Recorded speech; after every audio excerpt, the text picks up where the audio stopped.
Right, we have our next speaker, Dr. Chang, who is going to continue our cardiology theming for the morning. And Dr. Chang is a wonderful cardiologist who's going to be speaking to us about ischemic heart disease. As Dr. Kahira let us know, that is another high yield topic for the boards. So, Um, can you hear me? we can, if you want to go ahead and Perfect. share your slides, that would be great. Okay, I will see. How do I share my slides? I just hit share. Um, you might have to walk me through. Okay, share, I got it.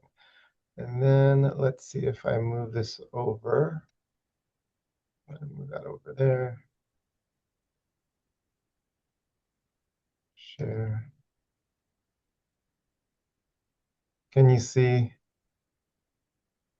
We can. And then for the poll, you'll run the poll questions, or how does that work? Yes, our staff, Okay. Sharon, will be running the polls. So Yeah, she will pull them up and then you'll see after a couple seconds perfect. the attendees' Okay, response. sounds good. Um, that didn't work, did it? So go to display settings, yep, Yeah, I'm and you going to can flip it. swap. Perfect. Now you can see. Looks good. Okay, perfect. So my name is Andrew Chang, and I am a cardiologist based mostly at the Seattle VA. And today I'm going to really do a case-based question and answer session. So we'll go over a lot of questions. And hopefully, as we go over these questions, you'll get to review some of the topics that I think might be important for the boards regarding ischemic heart disease. So I have no disclosures, and let's just get going and talk about the first case. This is patient H. He's a 64-year-old man who's new to clinic, has a history of hypertension and diabetes. He comes to clinic to establish care. At baseline, he's generally active. He walks 2 miles and lap swims 2 times a week. But over the past 10 months, he's started noticing occasional chest tightness while walking at faster paces.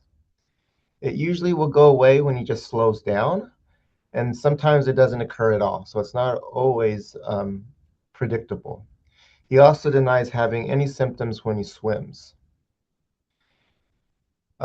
His meds include aspirin, lisinopril, and metformin. He smokes half a pack a day, drinks a couple beers a week. And on exam, he's normal tensive.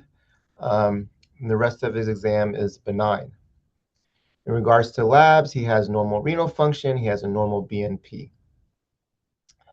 So this is his baseline EKG. Let's take a look at that for a second. And this is unchanged from the past. So what is the most appropriate study to order to further evaluate this patient's chest pain? A, an exercise treadmill stress test. B, a coronary angiogram. C, a coronary calcium score. D, a coronary CT angiogram. Or E, provide reassurance. What is the most appropriate study to order to further evaluate this chest pain? Give you a few seconds.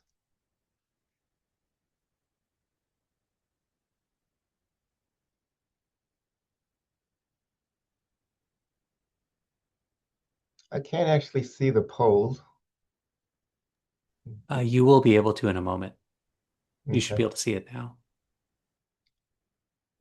Yeah, maybe I need to just change my settings a little bit.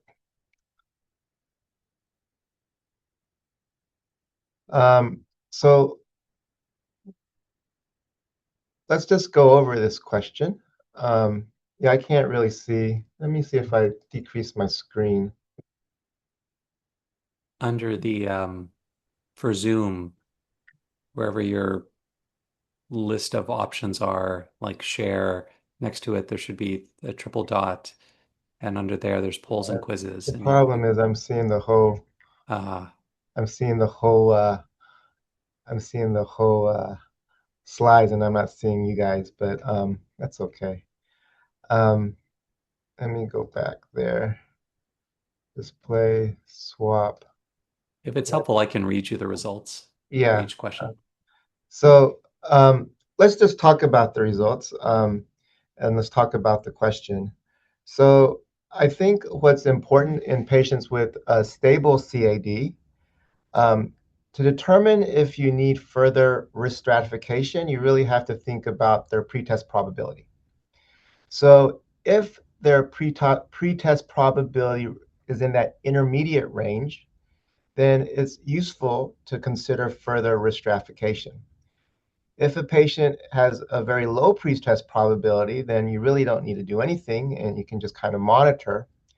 And if they have a very high pretest probability for obstructive CAD, then you kind of already know what you need to do. You either need to treat them for angina if they're having symptoms, or you can consider revascularization. In this patient, his pretest probability lies in that intermediate range. He's having a pretty decent story for angina, but it's not always predictable. So there's some question, is this actually due to obstructive CAD? And then your question is, what are your options? So you have a lot of options when you're ordering further testing for risk stratification. You could order just a plain old treadmill stress test. You could do a MPS, either with exercise or with regadenoson, so a pharmacologic MPS. You could order an exercise stress echo or a dobutamine stress echo. You could consider a CT PET stress test, or you could order a coronary CT angiogram, a non-invasive way to define this patient's coronary anatomy. If you look at the sensitivity and specificity of these tests, this plain old treadmill stress test is actually the least sensitive and the least specific. So in general, we don't recommend this test unless they're kind of in that low intermediate pretest probability, and obviously they need to be able to exercise and have an EKG that's predictable or interpretable. The stress echo and the MPS are pretty similar in sensitivity and specificity, and the coronary CTA is very sensitive and has pretty decent specificity. The CT PET is also a really good test with good sensitivity and specificity, but it tends to be quite expensive and sometimes not covered by insurance companies. So in trying to figure out what the best test is, there's going to be something in the stem of the question that leads you to the right answer. So in regards to this patient, you're worried that he's having angina, that he's having ischemia causing these symptoms. So further risk stratification seems reasonable. And then you have to ask yourself, can this patient exercise? And from the stem, he seems pretty active. He's swimming, he's walking, he's pretty active. So the answer here would be yes. If it was no, then you would ask yourself, does this patient have ischemic heart disease? If he has known ischemic heart disease and he can't exercise, a coronary CTA is not your best answer. We don't recommend ordering a CTA for patients with already known coronary artery disease. But you could order a pharmacologic MPS or a pharmacologic echo. In this case, the patient can exercise. And so the next question is, does he have an EKG that is interpretable? And he has a left bundle branch block. If you recall, that EKG showed a left bundle. So a standard exercise EKG is not an option. Moreover, his symptoms or concerns were more in that intermediate range. So a treadmill stress test would probably not be the best test anyways. So since he doesn't have an interpretable EKG, the best answer is an exercise MPS or a exercise treadmill stress test echo, exercise, basically an exercise treadmill echo, or you could order a coronary CTA. And if you look back at the answer choices, an exercise stress echo and exercise MPS aren't options. So the best answer here is a coronary CT angiogram. So you order a coronary CT angiogram and you find that the left main is normal. The LAD has minimal stenosis. The left circumflex has moderate stenosis defined as 50 to 69%. But the most concerning thing is this mid RCA stenosis that's defined as 70 to 99%. Get an echo, which shows a normal EF and no valve abnormalities. So the next question, patient is reevaluated after his coronary CTA findings, the symptoms are unchanged. Based on current guidelines, you recommend the following immediate intervention. A, proceed with PCI to both the RCA and circ-OM lesions. Proceed with a two-vessel CABG. Optimize medical therapy. Refer for a pharmacologic MPS, or order an exercise stress echo. What would be the best immediate intervention?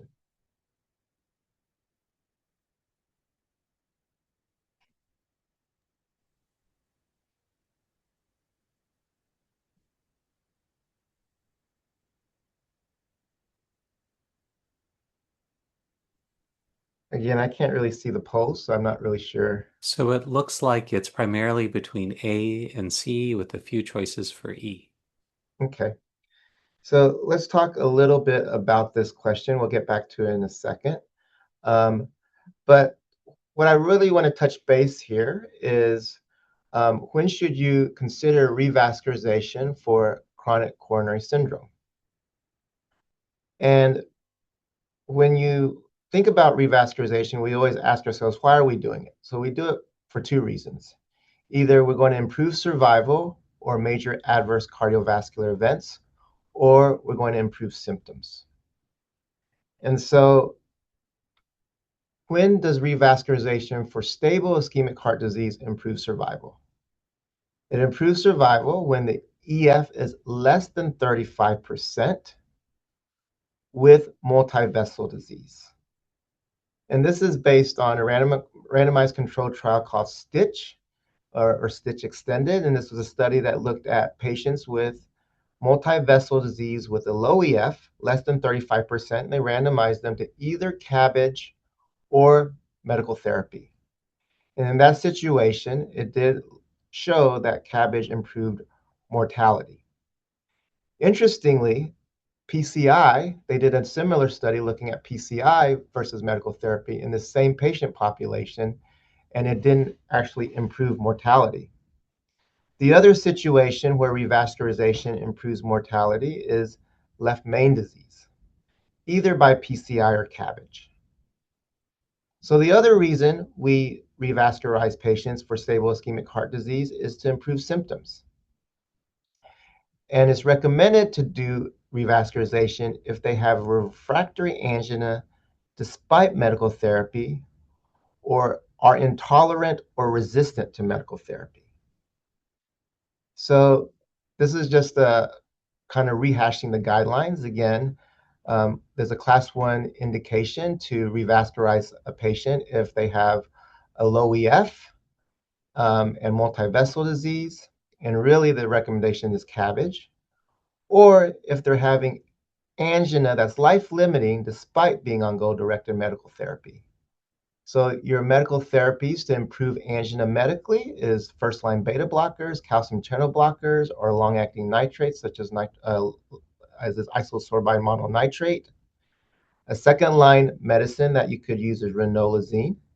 And generally, we recommend patients being on at least 2 antianginals before considering revascularization. So in this patient, the correct answer is C. He's not on any antianginals. He hasn't been optimized with medical therapy yet. So we would recommend trying medical therapy first. And if they're continuing to have symptoms, then you can consider revascularization via PCI. So patient H is put on antianginals and his symptoms improve. So for him, with stable ischemic heart disease and diabetes, without a history of an MI or stent, all the following medications have been shown to improve cardiovascular outcomes except aspirin, hydrostatin, aspirin plus Plavix, aspirin plus low-dose rivaroxaban, or liraglutide, GLP-1 agonist. Which out of these medicines or combination of medicines has not been shown to improve cardiovascular outcomes?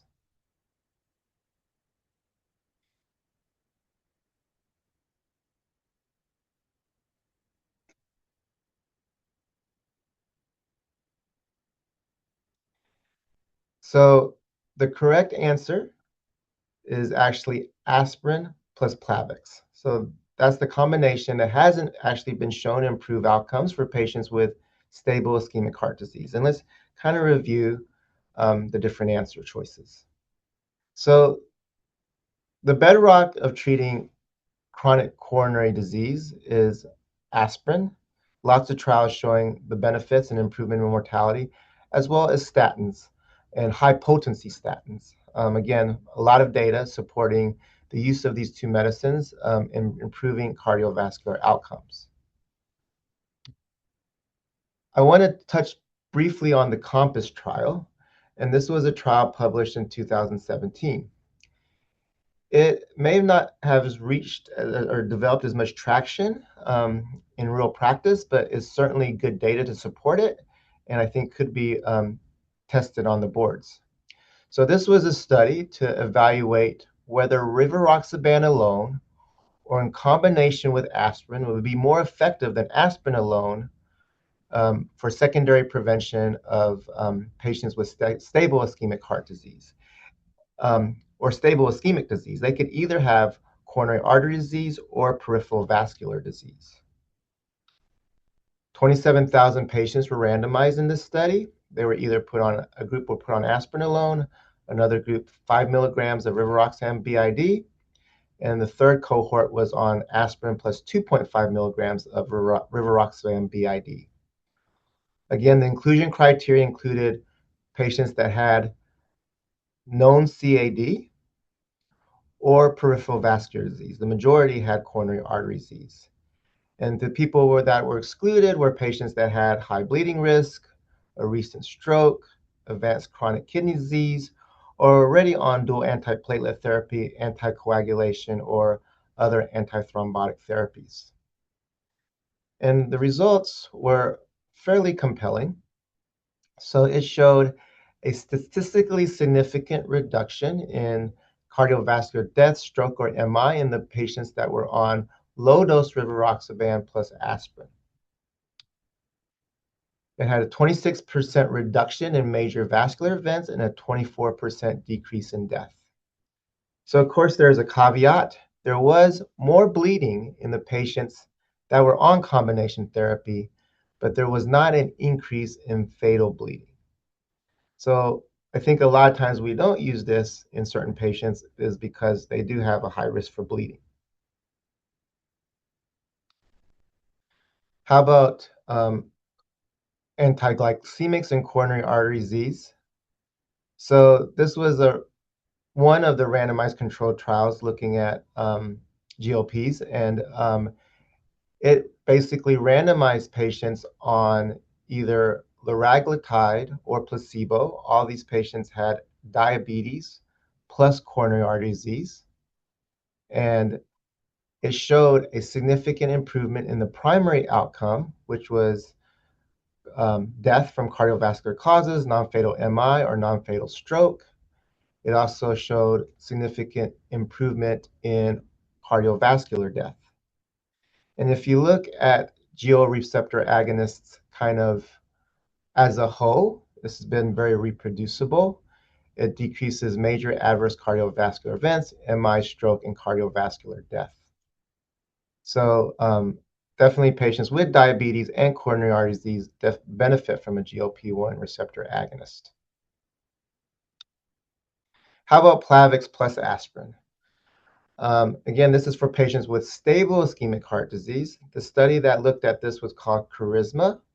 Took over 15,000 patients with known stable ischemic heart disease and randomized them to aspirin alone or aspirin plus Plavix. They followed the patients for 28 months, and the primary efficacy endpoint was MI, stroke, or death from cardiovascular causes. And what it showed was that there was no statistically significant difference in cardiovascular outcomes, but there was increase in bleeding. And so for the most part, we don't recommend putting patients on DAPT if they have stable ischemic heart disease without a recent MI or stents. So a couple other medicines that I think are important to talk about is beta blockers and ACEs and ARBs for patients with stable ischemic heart disease. So beta blockers are really good anti-anginals, but if you're not having angina and you have stable ischemic heart disease, beta blockers haven't really been shown to improve mortality or cardiovascular outcomes. So indications are it really has no benefits. It's a class 3 indication, but it is a great anti-anginal. So if you're having angina, then beta blockers are certainly reasonable. But if you don't have angina, you don't necessarily need beta blockers. And the same with ACEs and ARBs. They have not been shown to improve outcomes in patients with stable ischemic heart disease. Of course, if their EF is low and they also have heart failure, then you want to put them on both beta blockers, ACEs, ARBs, or Entresto. The other medicine I like to talk about with stable ischemic heart disease is colchicine. So this was published, I believe, in 2020 in the New England Journal of Medicine. It took patients with stable chronic coronary disease and put them on colchicine 0.5 milligrams a day versus placebo. And there was a statistically significant decrease in cardiovascular death, MI, or stroke, as well as coronary revascularization. So it is a class 2B recommendation to put patients on colchicine with stable ischemic heart disease. So reasonable to consider. So next question. Patient H's initial LDL was 130. He has been on atorvastatin 80, and the lipid panel is checked 3 months later, and his LDL is 99. You recommend the following. Add niacin to atorvastatin, add ezetimibe to atorvastatin, switch from atorvastatin to rosuvastatin 20, switch from atorvastatin to a PCSK9 inhibitor, or make no changes. What would you recommend?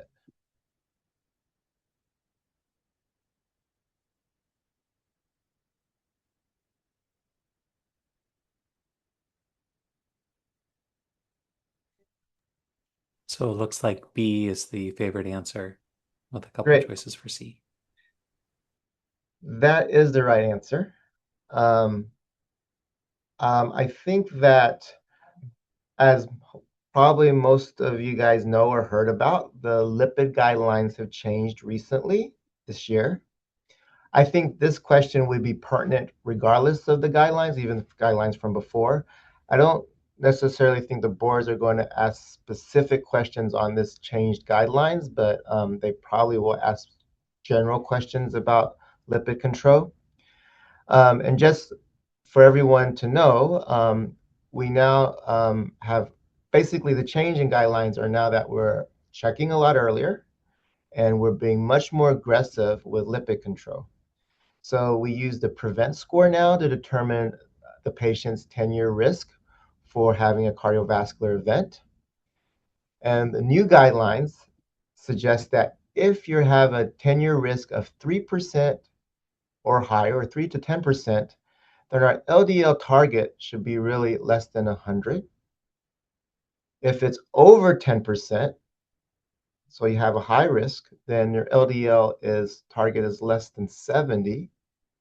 And now for patients with known CAD with risk factors, these are kind of the high risk conditions, then the LDL target is now 55. So more aggressive than before. It used to be 70, and now we're really trying to get people down to 55 or less. And then pretty quick, if we're not, we use high intensity statins. And if we're not reaching target with high intensity statins, then quickly add Zetia. And if that's still not at target, then we have other therapies we can use, including PCSK9 inhibitors, bempedoic acid, or inclisiran. So just a little bit more about these non-statin therapies. Zetia usually is used in combination with the statin. It can reduce LDL by 15 to 25%. The PCSK9 inhibitors are really, really potent medicines that reduce LDL by a significant amount, up to 60%. They are injections. Inclisiran is similar to PCSK9 inhibitor, except it's an siRNA inhibitor of PCSK9.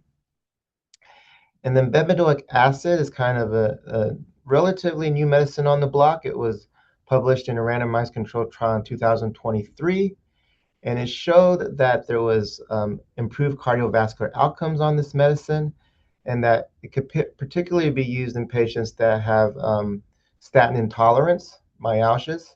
It's a medicine that can be used. Um, it does cause gout, and so that's something, or can worsen gout, so that's something to consider. Other areas I think that should be focused on in the boards is blood pressure control. Our target is to have patients with known CAD have their blood pressure consistently less than 130/80. We recommend moderate intensity exercise of 150 minutes per week, or high intensity exercise for 75 minutes per week. We should always emphasize smoking cessation. This should be brought up during our clinic visits if they're smoking. Mediterranean diet or plant-based diet, or at least a diet less in saturated fatty acids, is encouraged. Depression screening is also important in treating depression, as we know it's associated with coronary disease and bodes worsening outcomes, and then also keeping the patient's vaccinations up to date. So let's switch gears a little bit and go to a new case. This is a 66-year-old man that has hypertension, diabetes, and chronic kidney disease. He goes to the ER because he's developed a new onset chest tightness while lifting boxes. It radiated to his left arm, and he has some associated nausea. He took his wife's sublingual nitro. The pain went from 8 out of 10 to 2 out of 10 in intensity. Then when he went to the ER, he got another nitroglycerin. The pain resolved, and he also got a high dose of aspirin. Meds include aspirin 81, lisinopril, atorvastatin, metformin, and insulin. Blood pressure was elevated at 150/90, heart rate is 77, statin normal in room air. On exam, he had S1, S2, and an S4. His neck veins were non-distended. He had good peripheral pulses. Lungs were clear without crackles, and extremities were warm without lower extremity edema. This is the patient's EKG on presentation.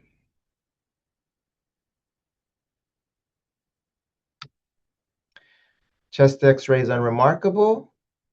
He gets some labs. It shows his high-sensitivity troponin is above normal at 80. His creatinine is 1.6. He has a normal BNP, and his echo showed an EF of 58% with some mild inferior wall hypokinesis. So what do you do next? Do you activate the cath lab and bring him to the cath lab urgently? Do you start a heparin drip and recheck his high-sensitivity troponins in 1 to 2 hours? Do you ask the ER to get a CT scan and do a triple rule-out for PE, aortic dissection, and a coronary CTA? Or do you start him on Lovenox, give him Plavix, and let him cool down and get a myocardial perfusion study in 48 hours? What do you recommend?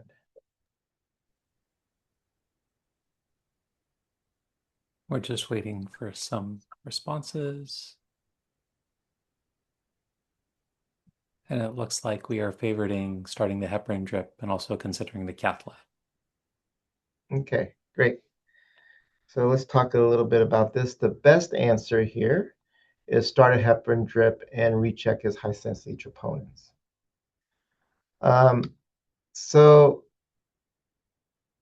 when you're suspecting a patient is having an ACS event, particularly a non-STEMI, and if they're having a non-STEMI and they're stable, you don't have to bring them immediately for a coronary angiogram.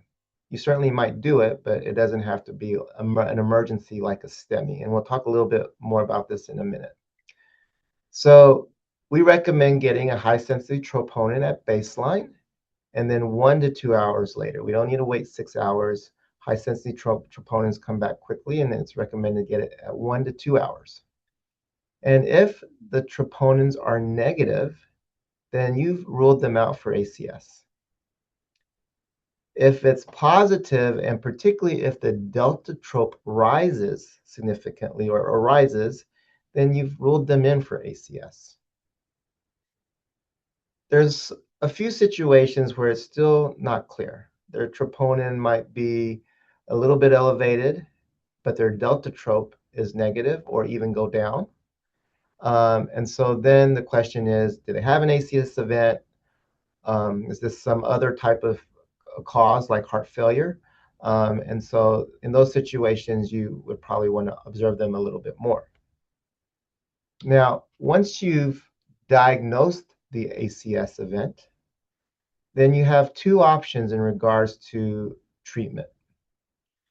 You could either do a routine invasive strategy, which in those situations, you're going to bring the patient to the cath lab during that admission. Or you could do a selective invasive strategy where you treat them medically, further risk stratify the patient, and then depending on the risk of their risk stratification, determine if you want to take them to the cath lab. So how do you decide? So if the patient's unstable, you ruled it in for ACS, they're unstable, and instability includes cardiogenic shock, significant heart failure symptoms with pulmonary edema.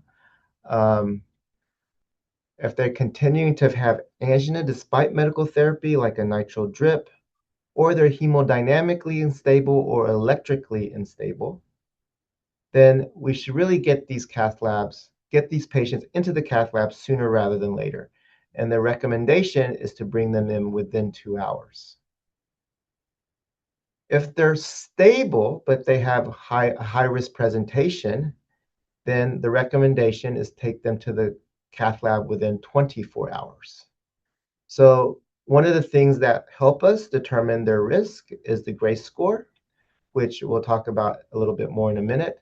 But if the GRACE score is greater than 140, but they don't have these very high risk features, then our recommendation is to take them in to the cath lab within 24 hours.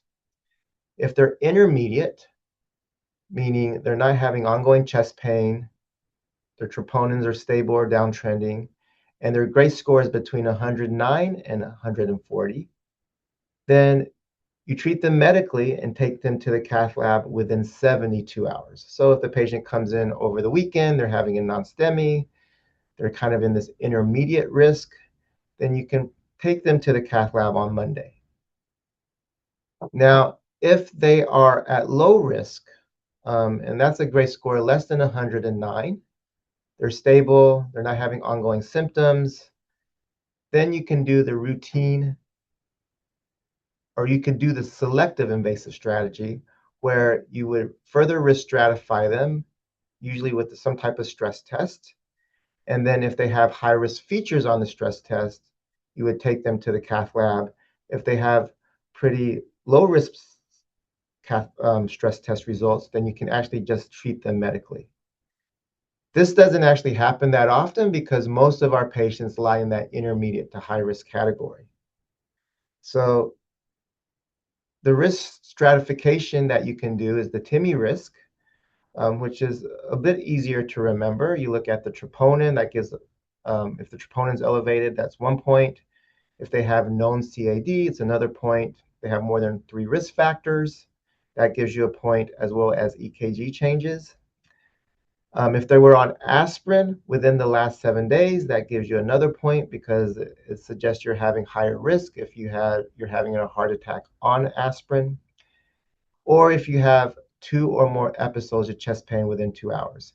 And if the TIMI risk score is one or less, or 1, then you can consider the selective invasive strategy. If it's 2 or higher, then we usually take these patients to the cath lab. So it doesn't take much to take these patients to the cath lab. Going back to the TIMI risk, it kind of shows you that the higher the TIMI risk, the worse in the outcomes, which kind of makes sense. So the other risk stratification system we use is the GRACE score, which is a little bit more robust. On the boards, they're not going to ask you to calculate GRACE score, but they may give you the GRACE score, and then you can figure out what you need to do with the patient. Um, and it takes a lot of other things into account, such as heart rate, blood pressure, creatinine. And in this patient, the patient we talked about, his GRACE score is 114. So you don't need to take him immediately to the cath lab, but you should, treat them medically and then take them to cath lab within 72 hours.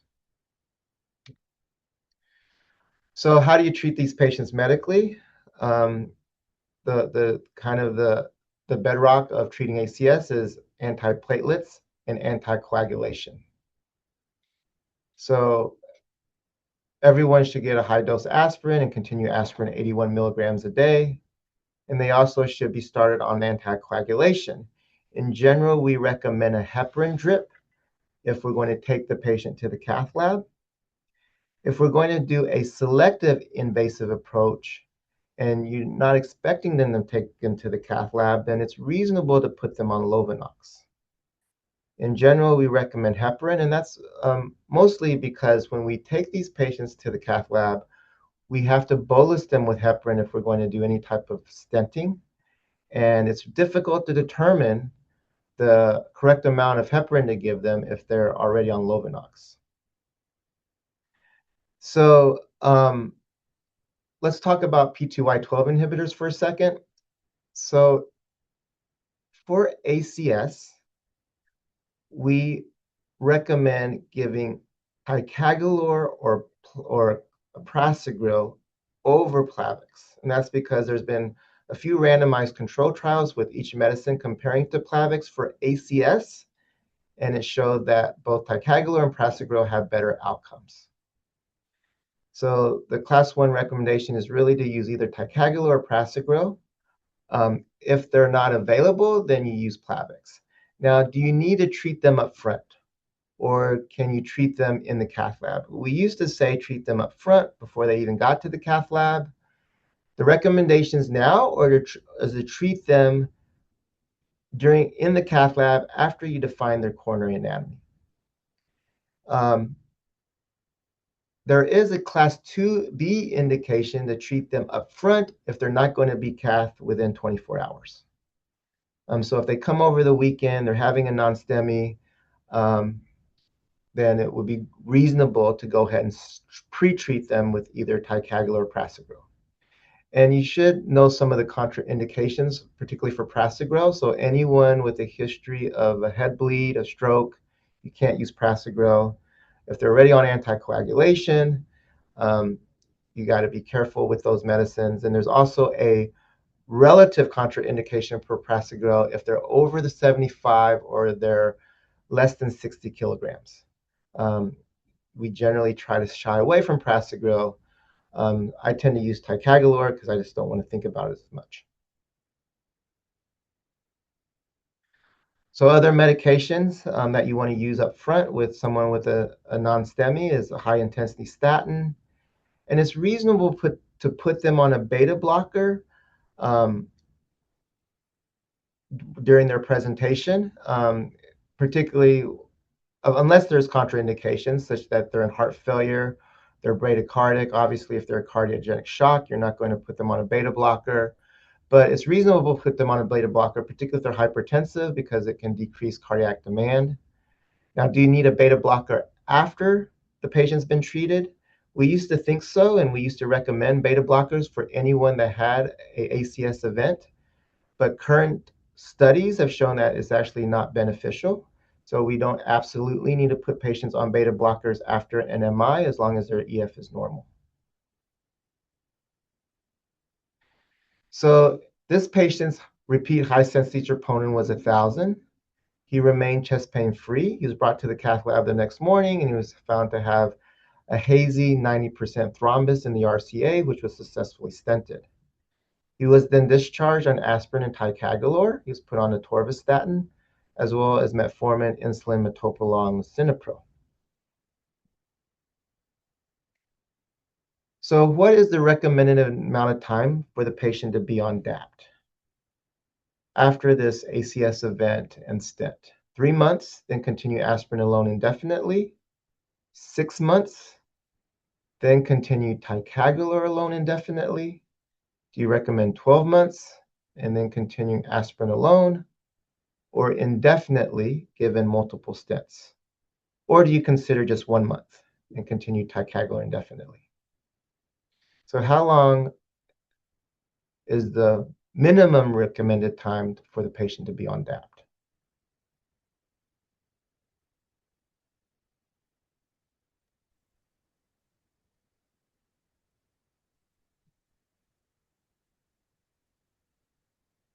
So we have a mix of answers between 3, 6, 12, and indefinite, with the most for 12 months.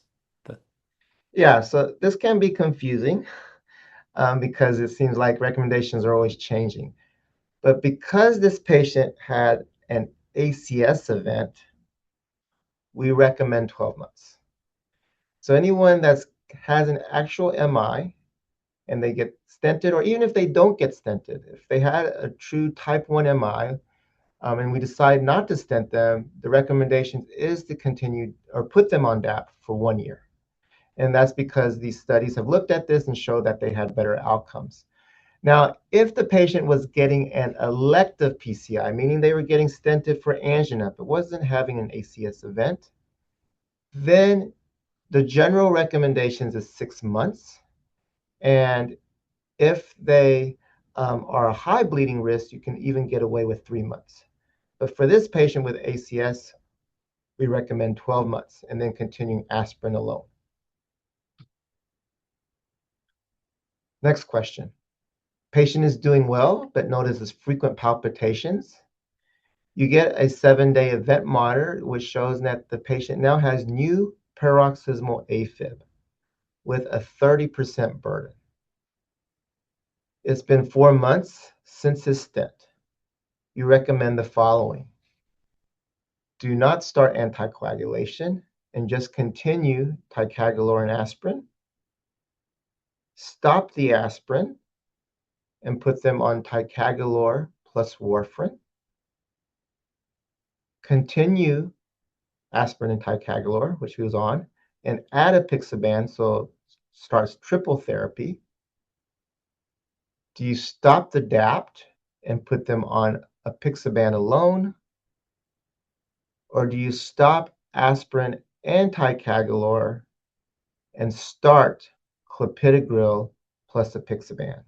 What would be the best answer in this situation? Again, it's been 4 months since his MI and stents, and he now has been diagnosed with paroxysmal AFib. What do you recommend? I'm sorry, I may have cut off the ball a little bit early, but most votes are for stop aspirin and ticagrelor and start clopidogrel plus apixaban.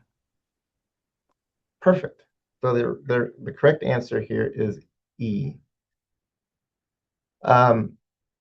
So this is just a kind of a figure that shows anticoagulation strategies for patients with AFib with an ACS event.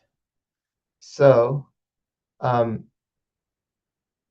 we rarely recommend triple therapy, meaning being on aspirin, a P2Y12 inhibitor, plus a DOAC. The guidelines actually suggest it's reasonable to do during their initial presentation for maybe that hospitalization. But once they're out of the hospital, then we recommend just dual therapy. And if they have AFib, we recommend a DOAC plus the P2Y12 inhibitor. So for most patients with kind of our general risk, we recommend clopidogrel plus the DOAC because ticagrelor does cause more bleeding, and if you're on a DOAC as well, that kind of increases the bleeding risk a bit. If they're very high risk, though, we could still recommend ticagrelor plus a DOAC. So if I had offered the question of just continuing the ticagrelor and putting on apixaban, that would have been a reasonable answer as well. So it's now been a year and a half Since the patient had his heart attack, he's doing well without cardiovascular complaints. He still has paroxysmal AFib, though his EKG today shows normal sinus rhythm.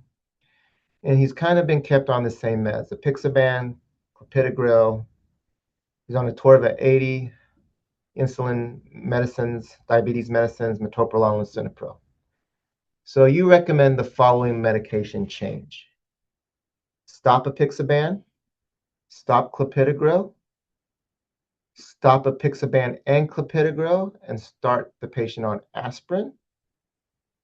Stop clopidogrel, start aspirin, and continue apixaban, or make no changes. What would you recommend in this situation?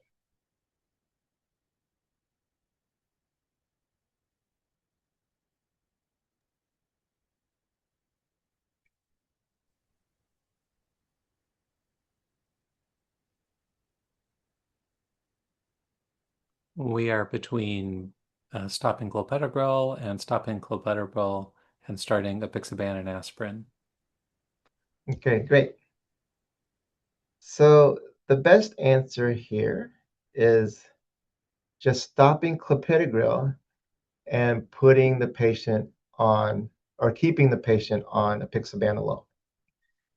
And this, you know, maybe 5, 10 years ago, we might have thought we should continue the patient on aspirin. But there was a study called A Fire that was published in, I believe, 2019. Yeah, 2019. And it looked at this question. For patients with stable coronary disease, this patient would be considered stable now. It's been a year and a half since his heart attack, and he's doing well. He hadn't had any recent stents, and he has AFib. So in this study, they randomized patients with stable coronary disease and AFib, and they put them on rivaroxaban alone or rivaroxaban plus an antiplatelet, either aspirin or a P2Y12 inhibitor alone. And what it showed was that in terms of primary efficacy, which was your usual stroke, MI, cardiovascular death, there was no statistically significant difference in the two groups. However, as expected, there was significant more bleeding in the patients that were on a DOAC plus an antiplatelet. So now our recommendations, if you need to be on a DOAC for whatever reason, usually it's for AFib, and you have stable CAD, then you can be on a DOAC alone, as long as you hadn't had an event within the last year. So let's get to the final case. You have a 56-year-old man with no past medical history, and he presents to the ER with chest pain. The chest pain began 2 hours ago. It occurred out of the blue while watching TV. Initially, he thought it was indigestion, but it continued to get worse. He had associated nausea and diaphoresis. The wife drove him to the nearest ER. ECG was done, and he was given aspirin. His blood pressure was 141/92, heart rate of 101. He was sitting at 98% on room air. He looked uncomfortable. He had regular heart sounds, no murmurs, and his lungs were clear. And he was not taking any meds before this. This is his EKG upon presentation.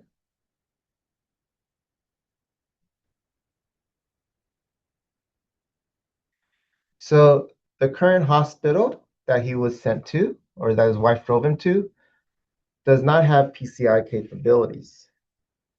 And the closest PCI center is 3 hours away in a neighboring state. So you recommend the following.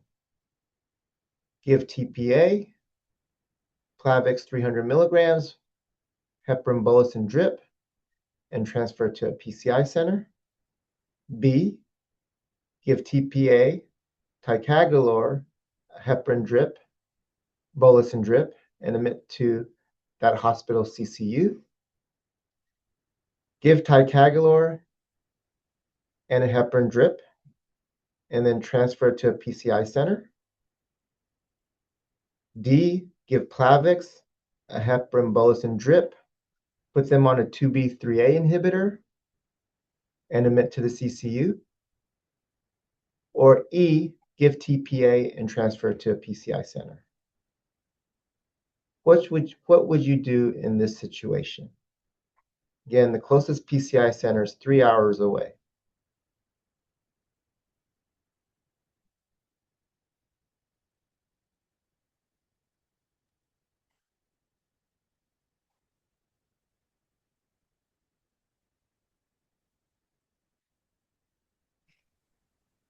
Okay, we have another mixture of all answer choices except D.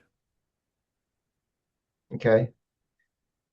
So let's talk a little bit about this question. The correct answer is A. Give TPA, Plavix, heparin drip, and transfer to a PCI center.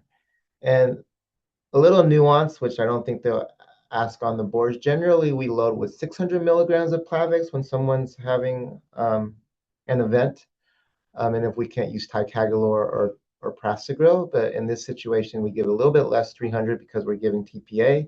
And again, we're not using ticagrelor or prasugrel in this situation because we're giving TPA, and we think that increases the bleeding risk too much. But the correct answer is A. So let's go over this a little bit. So the patient's having a STEMI. Clearly, there was anterior ST elevations, and he was symptomatic, having chest pain, being uncomfortable. So when someone is having a STEMI, unlike a non-STEMI, a patient with a stable non-STEMI, the goal is really to get them to the cath lab.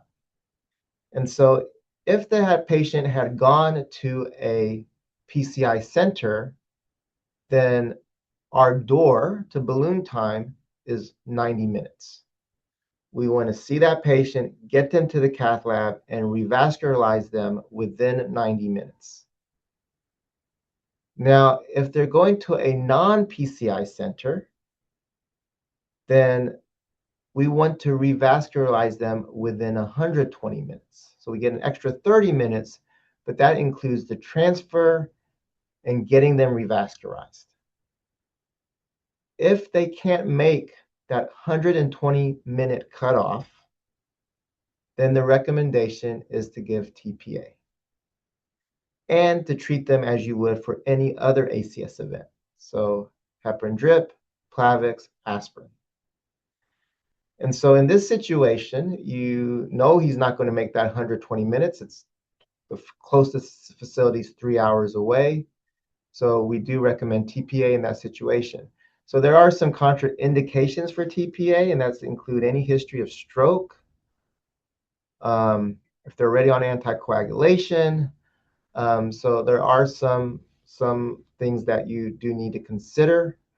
But in general, if they can't be revascularized within 120 minutes and they're having a STEMI, we do recommend TPA and then transferring to a PCI center, because oftentimes we do need to take another look, do a coronary angiogram to make sure there's no residual thrombus. So that is my last question. Kind of in conclusion, I think that for overall, for reviewing the boards, we kind of went from chronic coronary disease to non-STEMIs, ACS, and then we talked briefly about STEMIs. The medical treatment for a STEMI is very similar to a non-STEMI. We use the same meds, but revascularization becomes an emergency. I think for the boards, it should be reviewing stress testing, indications and contraindications. Again, there'll be something in the STEM that kind of leads you to the right answer, because a lot of stress tests are reasonable, actually. and it becomes kind of institution specific. But there are criteria where you needed one test is better than the other. Review treatment for stable ischemic heart disease. Again, lipid management is often questions that arise about that. Blood pressure targets, thinking about antiplatelet therapies and anti-anginal meds. And then how do we treat an ACS event, particularly a non-STEMI? What medications do we use? Do we decide when, at what timing do we think about coronary angiogram and revascularizing the patient? And then finally, just reviewing kind of the STEMI criteria and STEMI guidelines. So good luck. And I think I do have some time, so hopefully I can get to some of the questions if people have. Let me see if I can see any questions or if people have any questions. Great. Thank you, Dr. Cheng. So for our attendees, if you have any outstanding questions, if you want to enter them into the Q&A and that Dr. Cheng can answer them.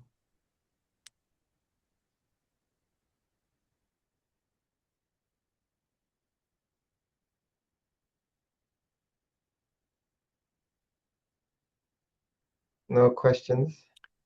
They've had a busy morning. They started at 7 Yeah, a.m. probably. They probably see some of this. For sure. Can you list out trial names you think we should keep in mind regarding change of care? So, like trials that I think primary care doctors should be aware of. If you're kind of talking about ischemic heart disease, like CAD, then I think the ischemia trial is a really big trial that I think most primary care doctors, medicine doctors should be aware of. So, a study called ischemia. Um, and that's kind of treating stable ischemic heart disease. The other, there's a bunch of trials in cardiology, so it's hard to name a few. To be honest, in reviewing for the boards, I think just going over guideline summaries are really useful rather than knowing the exact trials, because they usually will probably pick questions based on guidelines.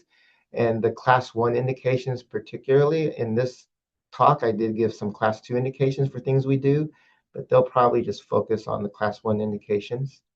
So I think that would be helpful. And there's a lot of heart failure trials. I think that's not in the scope of this talk, but things that we talk about in AFib, a lot of trials, and there's too many trials in cardiology. You can't keep track of all of them. You appreciate your saying that because there are a lot of cardiovascular trials. Yeah, I have trouble keeping up with all of them too. I forget the names, and it's hard to remember. The guidelines I think are useful, and the summary of the guidelines because they're quite long.